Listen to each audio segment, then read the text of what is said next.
Hey y'all, it's Kay from the Literary Apothecary and welcome back to my channel. Today's video is going to be a quick one, just like all of my Wheel of Time reviews videos are. Because this is spoiler free, I can't go into a lot of detail about it, but I will do a spoiler free summary and then I'll quickly go through my CAWPILE score and give you all a total rating. I gave this one 4 out of 5 stars. I really enjoyed this book. Definitely loved it more than the last 2 books, and it's gotten me excited to continue this series.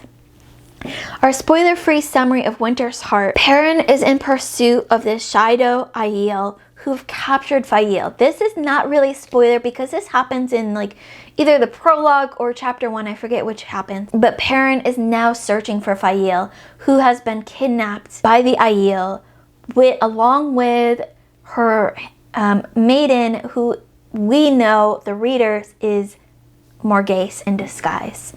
Rand is on the run with Min, and he's going to end up in the least likely spot. Mat is stuck in Abu Dar, which has been seized by the Shanchin, and he meets his prophesized wife, the daughter of the 9 moons. How is that going to turn out? Those scenes were absolutely hilarious, as all of Matt's scenes are, but especially those. Like I said, I gave this one 4 out of 5 stars. My CAWPILE scores include 8 for characters. I liked where our main characters were going in this book. I liked the development that we saw here, and there's just so many characters to keep track. We've got a whole bunch of main characters to keep track of, and then you've got all of these side characters and all of these different groups and races, and it's hard to keep track of everyone. I'm constantly asking Leslie, constantly going to my Wheel of Time guidebook saying, who is this person again? What was this group? Why do I need to know these people?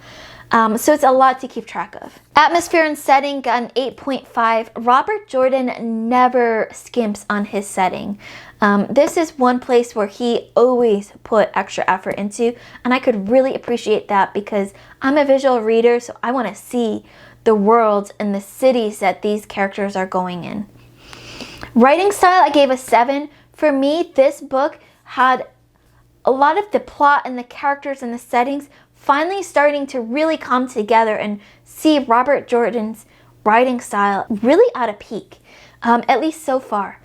Obviously, I haven't read the rest of the book, so I can't say if it's this absolute peak, but so far, this writing style was one of the better that I've read. 7.5 for intrigue. I had intrigue the whole time, but I couldn't explain to you exactly what that intrigue was about. I just know that I felt it throughout the whole book. Logic and relationship, I gave an 8. You saw relationships continuously built and tested, and I loved that. The logic was kind of one of those things where it didn't make sense until it did. And if you've read the Wheel of Time series, you know what I'm talking about. And then enjoyment, I gave an 8 also.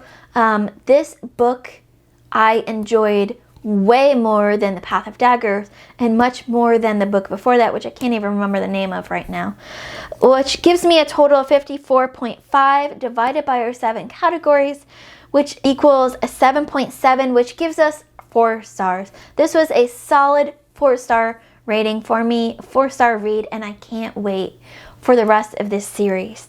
If you've read the Wheel of Time, let me know in the comments below, what was your rating for Winter's Heart? What did you think of this book? Some people consider it still part of the slog, but I absolutely love this book. I felt like it actually moved a lot faster than some of the other books. There was so much happening in this book.